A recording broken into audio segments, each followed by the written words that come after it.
하나님의 말씀 함께 보겠습니다.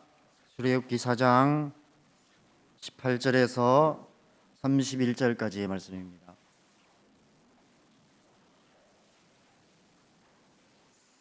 출애굽기 4장 18절부터 마지막 절 31절까지의 말씀.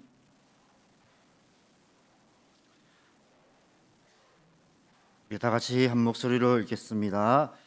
모세가 그의 장인 이드로에게 돌아가서 그에게 이르되 내가 애굽에 있는 내 형제들에게로 돌아가서 그들이 아직 살아있는지 알아보려 하오니 나로 가게 하소서.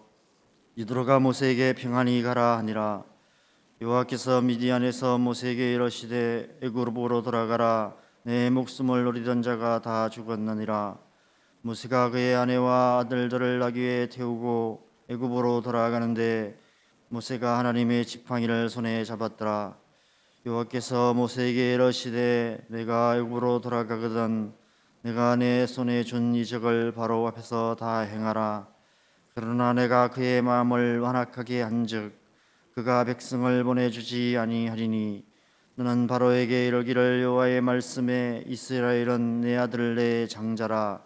내가 내게 이르기를 내 아들을 보내주어 나를 섬기게 하라 하여도 내가 보내주기를 거절하니 내가 내 아들 내 장자를 죽이리라 하셨다 하라 하시니라.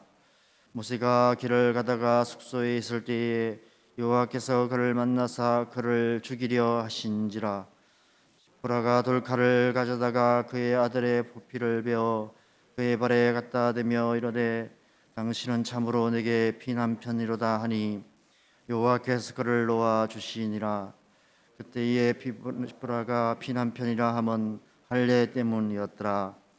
여호와께서 아론에게 이르시되 광야에 가서 모세를 맞아라 하시매 그가 가서 여호와의 산에서 모세를 만나 그에게 입맞추니 모세가 여호와께서 자기에게 분부하여 보내신 모든 말씀과 여호와께서 자기에게 명령하신 모든 이적을 아론에게 알리니라. 모세와 아론이 가서 이스라엘 자손의 모든 장로를 모으고 아론이 여호와께서 모세에게 이르신 모든 말씀을 전하고 그 백성 앞에서 이적을 행하니 백성이 믿으며 여호와께서 이스라엘 자손을 찾으시고 그들의 고난을 살피셨다 함을 듣고 머리 숙여 경배하였더라. 함께 말씀 보겠습니다.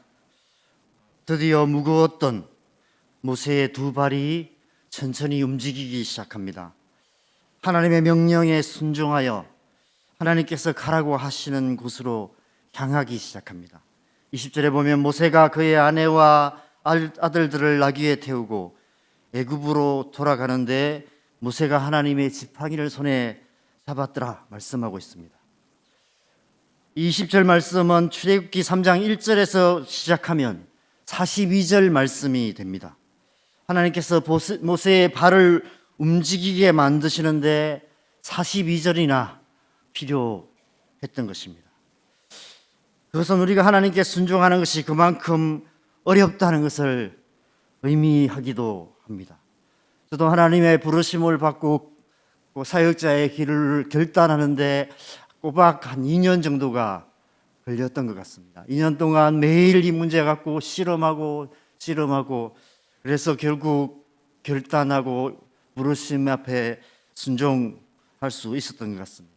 하나님께서 말씀하시고 또 말씀하시고 설득하시고 또 설득하시고 어린아이 달래듯 어르고 달래어 마침내 순종하게 만드시는 그 하나님의 오래 참으심이 우리의 구원이 되고 온 세상의 구원이 되는 줄 믿습니다.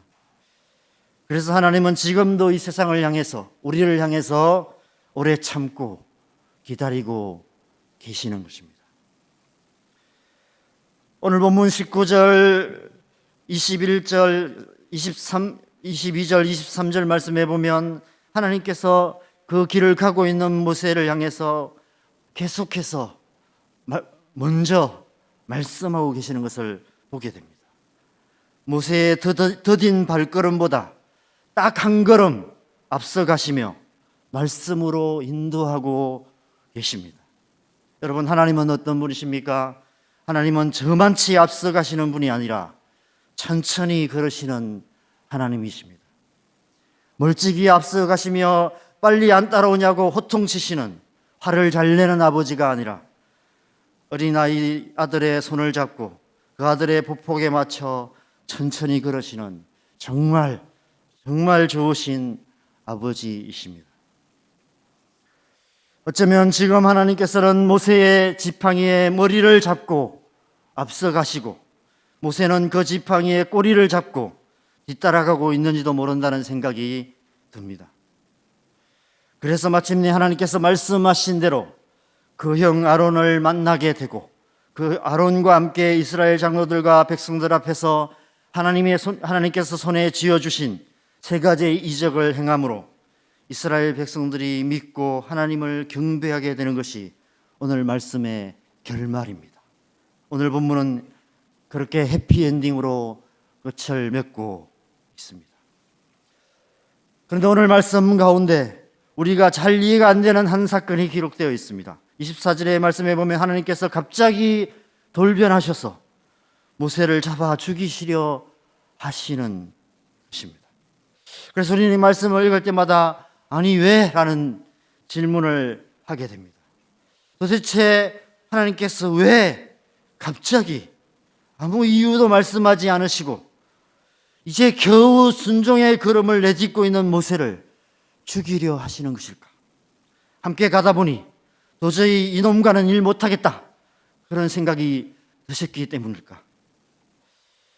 그 이유가 다음 구절에 있습니다. 25절에서 26절을 말씀해 보면 십보라가 돌칼을 가져다가 그의 아들의 포피를 베어 그의 발에 갖다 대며 이르되 당신은 참으로 내게 피난편이로다 하니 여호와께서 그를 놓아주셨다 라고 말씀하고 있습니다.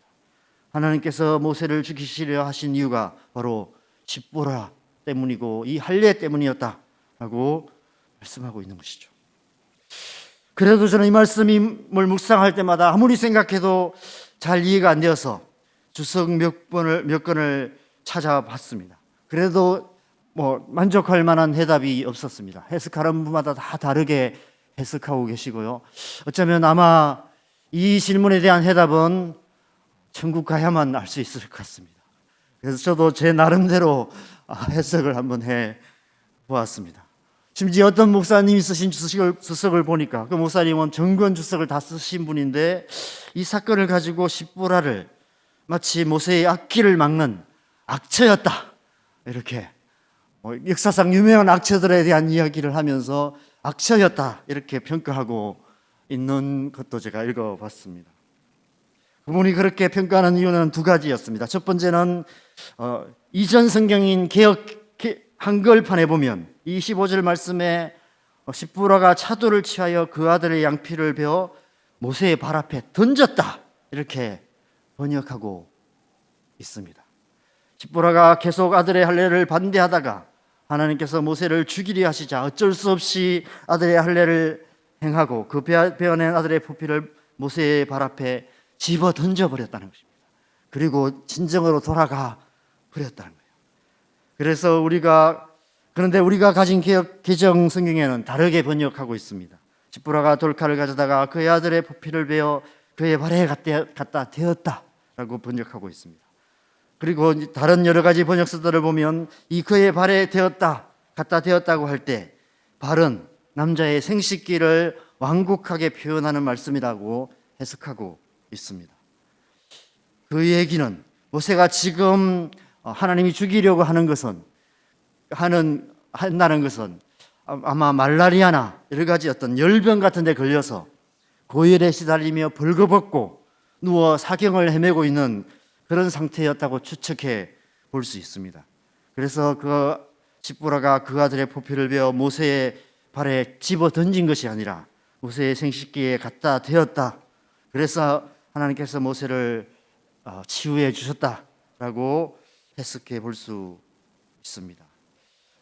두 번째 이유로 그 이후에 십보라가 두 아들을 데리고 친정으로 돌아가 버렸다라고 그렇게 해석하고 있습니다. 실제로 십보라와 두 아들 게르솜과 엘리에셀은 나중에 홍해를 건넌 후 신광야를 지나서 아말렉과의 전투에서 승리한 후에 출애굽기 18장에 보면 하나님의 산에 이르렀을 때 그 장인이 십보라와 두 아들을 데리고 출애굽 대열에 합류하고 있는 모습을 우리가 보게 되죠. 그래서 그 주석에는 그것이 십보라가 악처였던 두 번째 이유라고 해석하고 있습니다. 그런데 여러분, 정말 그랬을까요? 정말 십보라는 악처였을까요? 하나님께서 십보라가 얼마나 악처였는지를 만방에 알리고 싶으셔서 이 말씀을 기록하신 것일까요? 여러분에게 질문을 하나 하겠습니다. 아마 대답하기 어려운 질문일 겁니다. 여러분 가운데 남편의 신앙을 놓고 기도하시는 분들이 많이 계실 것입니다. 남편이 교회 안 다니시거나 교회는 다니지만 사랑방도 잘 안 다니시고 안 나가고 신앙생활 대충 하시는 것 같은 모습 때문에 속상하셔서 남편 위에 기도하시는 분들 계실 것입니다. 그런데 만약 어느 날 갑자기 하나님께서 여러분의 기도에 너무 세게 응답하셔가지고 여러분 남편이 갑자기 불을 받으셔서 잘 다니던 직장 때려치고 모든 재산 다 정리하고 아프리카 선교사로 가시겠다 한다면 할렐루야 하며 얼른 짐 싸서 따라갈 분이 몇 분이나 계십니까? 여러분 자녀들은 어떠합니까?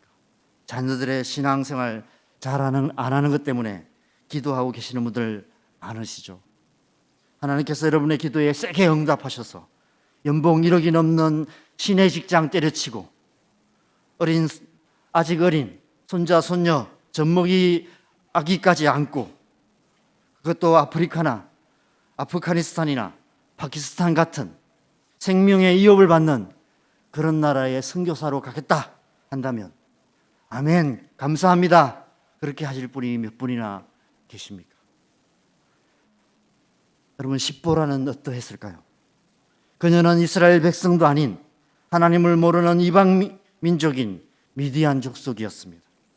그랬던 그녀가 모세의 아내가 되어 모세를 통해 하나님을 알게 되었을 것입니다. 그래도 이제 막 교회 다니는 정도의 신앙이었을 것입니다.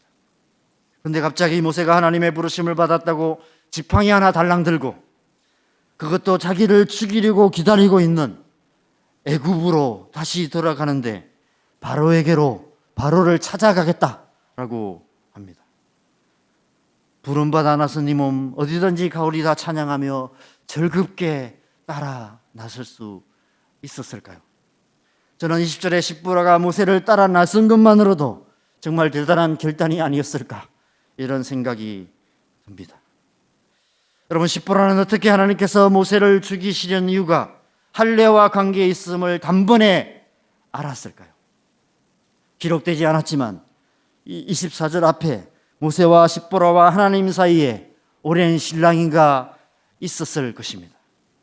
모세가 하나님 말씀에 순종하여 두 발을 움직이는데 42절이 필요했던 것처럼 십보라가 하나님의 부르심 앞에 온전하게 반응하는데도 그만한 시간이 필요했던 것입니다. 십보라는 왜 순종이 어려웠을까요? 자식들 때문일 것입니다. 자기는 고생할 수 있지만 엄마로서 자식들 고생시키고 싶지 않은 마음 때문에 저도 몇 번 선교사로 나가려고 많은 고민들을 했습니다. 그런데 그게 쉽지가 않더라고요. 우리 딸이 늘 천식 때문에 1년에 몇 번씩 입원을 해야 되는 그런 딸을 데리고 선교지에 간다면 과연 이 딸을 어떡할까? 이것에 대한 답을 얻기가 참 힘들더라고요. 그래서 결국 하나님께서 다른 길로 저를 인도하신 것 같습니다. 그래서 저는 이 말씀이 십보라의 위대한 순종을 말씀하시는 것이 아닐까 그렇게 해석합니다. 그 증거로 나중에 역대상 23장 말씀해 보면 다윗이 늙어서 솔로몬을 왕으로 세운 후에 제사장들과 레위인들을 계수하는 말씀이 기록되어 있습니다. 그래서 역대상 23장 14절 15절 말씀에 이렇게 기록되어 있습니다. 하나님의 사람 모세의 아들들은 레위 지파 중에 기록되었으니 모세의 아들은 게르솜과 엘리에셀이라. 바로 십보라의 위대한 순종의 열매가 아닐까 생각됩니다.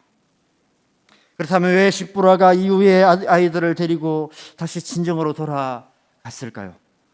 저도 선교단체 사역하면서 일주일씩, 2주일씩 단기 선교나 강의하러 갈 때면 집사람과 아이들 친정에 맡기고 갈 때가 많이 있었습니다. 저는 오히려 십보라는 모세가 이 출애굽이라는 큰 사명을 이루는데 가정이 방해가 되지 않도록, 아이들이 방해되지 않도록 신경 쓰지 않고 온전히 사역에만 집중하도록 아이들을 데리고 친정에 가 있었던 것이 아닐까 그렇게 생각됩니다. 저는 이 말씀을 묵상하면서 저희 집사람을 포함한 수많은 목사님들의 사모님들, 사역자들의 사모님들, 선교사들의 사모님들이 생각이 났습니다. 그리고 그 자녀들이 생각이 났습니다. 물론 그분들 가운데는 처음부터 사모가 비전이었고 선교사가 비전이었고 그래서 애초에 신학생이나 전도사나 목사와 결혼하신 분도 계실 것입니다. 그런데 많은 경우 어느 날 갑자기 남편이 잘 다니던 직장 때려치고 신학하고 목사가 되시는 바람에 자기의 부르심과 비전도 포기하고 사모의 삶을 살고 계시는 분들도 많이 계십니다. 그래서 저는 오늘 이 새벽에는 그분들을 위해서, 사모님들을 위해서, 그리고 자녀들을 위해서 좀 기도하는 시간 가지면 어떨까 이런 생각이 듭니다.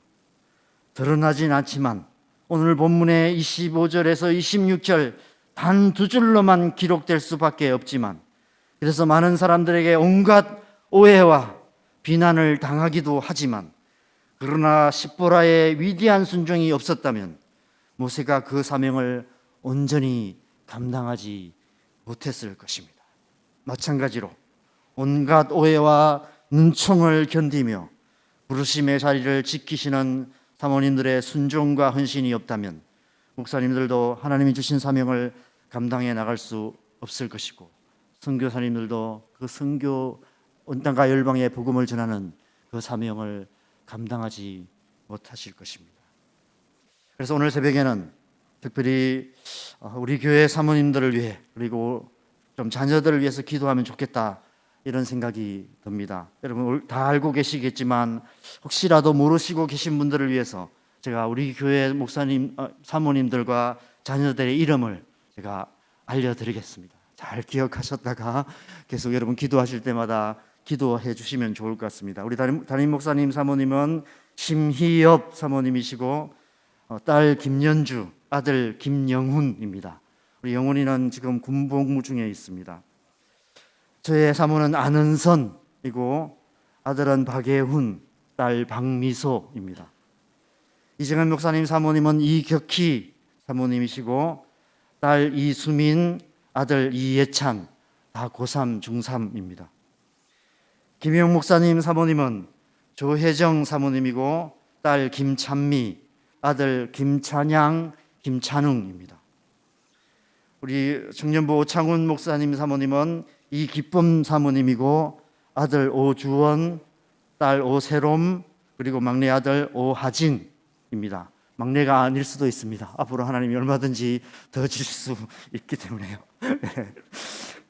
그래서 오늘 아침에 우리가 함께 우리 목사님들의 사모님과 자녀들, 이 목사님들의 가정 가운데 하나님께서 하나님의 강한 손으로 사랑의 손으로 안으시고 능력의 손으로 붙드셔서 하나님의 은혜로 보호하여 주시고 지켜주시고 인도하여 주시도록 그래서 온 가정이 하나님의 사명을 잘 감당해가는 그런 사역자들의 가정 될 수 있도록 특별히 사모님과 자녀들의 또 건강과 안전을 위해서도 또 영적으로 충만함을 위해서도 함께 좀 기도했으면 좋겠습니다. 우리 다 같이 기도하실까요? 예, 우리 함께 또 이 제목 가지고 우리가 함께 주님 앞에 기도하는 시간 갖겠습니다. 기도하겠습니다.